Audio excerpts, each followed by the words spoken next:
ہمارا صاحب میرا سوال یہ تھا کہ جو قرآن میں عیسائی جو انڈر ڈسکشن ہے اہل کتاب جو مسیحی، تو ان میں ان سے کون سے مسیح مراد ہیں؟ کیونکہ اس دور میں تو جو عقیدہ تھا مسیحیوں کا، وہ آج کے دور جو مسیح ہیں وہ کافی چینجنگ بھی آ چکی ہے۔ اور اس میں یہ بھی ہے کہ جو قرآن میں آیا کہ تمہارے جو پیرو ہیں ان کو ہم غالب رکھیں گے، جو تمہارے منکر ہے یعنی یہود پر۔ تو اس سے یہ معلوم ہوتا ہے کہ مسیح جو ہے وہ قیامت تک غالب رہیں گے۔ تو اس میں یہ سوال تھا کہ اس مسیح سے کون مراد ہو سکتا ہے؟ کہ یہ کیونکہ جو ویسٹرن جو یورپ ابھی ہے ویسٹرن کرسچینٹی، آپ کو معلوم ہوگا کہ جو کرسچینٹی میں مین جو ڈویژن آئی، جو ویسٹ اور ایسٹ الگ ہوگی، وہ کیتھولک چرچ الگ ہو گیا اور یہ جو ایسٹرن آرتھوڈاکس ہے، اس میں جو مین جو بڑا واقعہ ہے اس کو گریٹ اسکزم کے نام سے مغرب میں جانا جاتا ہے۔ جو اس میں یہ فرق واضح ہوا کہ انہوں نے یہ ایڈیشن کر دیا عقیدے میں کہ جو ہولی اسپرٹ ہے،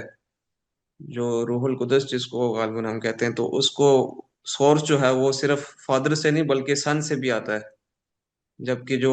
جو پہلے کے عقیدہ تھا جو آرتھوڈاکس، وہ یہ تھا کہ ہولی اسپرٹ کا سورس جو ہے holy spirit only comes from father, تو اس میں سن کا ذکر نہیں تھا، لیکن انہوں نے سن کا اضافہ کر کے کہ یہ جی لاجیکل ہے، ٹرینٹی اس کے بغیر مکمل نہیں ہوتی، سمجھ نہیں آتی، تو سن کا بھی اضافہ ہونا چاہیے۔ ہاں، تو جو پہلا سوال ہے وہ تو ظاہر ہے واضح ہے کہ قرآن مجید مشرکین کا ذکر کر رہا ہو یا الذین آمنو کا ذکر کر رہا ہو یا منافقین کا کر رہا ہو یا یہود کا یا نصارہ کا، تو جہاں تو وہ ماضی کی تاریخ بیان کر رہا ہے اور اس میں یہود یا نصارہ کے کسی گروہ کا ذکر کر رہا ہے، تو ظاہر ہے ماضی میں وہ متعین ہے جن کا وہ ذکر کر رہا ہے۔ لیکن جب اپنے زمانے میں لوگوں سے خطاب کر رہا ہے یا ان گروہوں کا ذکر کر رہا ہے یا ان کے اقوال نقل کر رہا ہے یا ان پر تبصرے کر رہا ہے، تو ظاہر ہے اس سے وہ گروہ مراد ہیں جو جزیرہ عرب میں موجود تھے، جن تک قرآن کی بات پہنچ رہی تھی، جو قرآن کے بارے میں کچھ ایک رائے یا ایک موقف بیان کر رہے تھے یا استدلال کر رہے تھے، کوئی اعتراض کر رہے تھے، تو ظاہر ہے قرآن انہی کو انگیج کر رہا ہے۔ اچھا، لیکن اللہ تعالیٰ نے جو ذکر کیا کہ سیدنا مسیح علیہ السلام کے متبعین وہ ان کے منکرین پر غالب رہیں، تو یہ قیامت تک کے لیے اس کا ذکر ہوا، یہاں پر عموم ہے۔ تو اس میں یہ سمجھنا ہے ہمیں کہ یہاں اتبعو کا سے یعنی مسیحیوں کا عقیدہ کیا ہے یا ان کا متعین وہ کیسے الوہیت کے مسئلے کو کیسے طے کرتے ہیں، یہ تفصیلات وہاں زیر بحث نہیں ہے۔ وہاں اتبعو کا لفظ بہت وسیع مفہوم میں کفرو کے مقابلے میں ہے، یعنی نہ سیدنا مسیح کا حقیقی متبع جس کو کہتے ہیں نا، یعنی جو ان کی اپنی تعلیم کے مطابق ان کا متبع ہو، تو وہ تو مسیحیت میں آپ کو عموماً شروع کے دور میں کچھ فرقوں کا ذکر ملتا ہے کہ جو موحد تھے، لیکن جو غالب مسیحیت ہے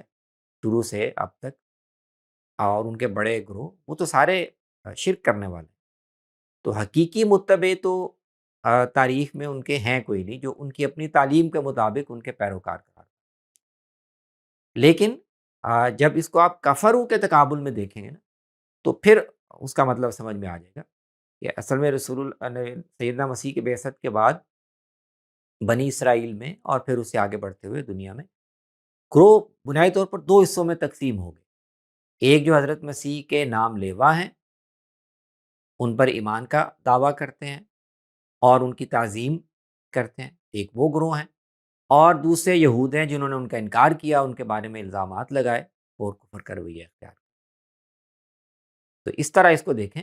تو اتباع میں ایک پہلو سے یعنی مسلمان بھی شامل ہو جاتے ہیں، کیونکہ وہ حضرت مسیح کا انکار نہیں کرتے بلکہ ان کی تعظیم کرتے ہیں، ان کو اللہ کا پیغمبر مانتے ہیں اور ان کی اتباع کا دعویٰ کرتے ہیں۔ تو اس سے کوئی خاص کیتھولک یا آرتھوڈاکس یا پروٹیسٹنٹ یا فلاں فرقہ کوئی بھی یہاں تعین سے مراد نہیں ہے۔ بحیثیت مجموعی حضرت مسیح کو ماننے والے یعنی مسیحی، وہ ان کے منکروں یعنی یہودیوں پر غالب رہیں گے، یہ آیت کی مراد ہے۔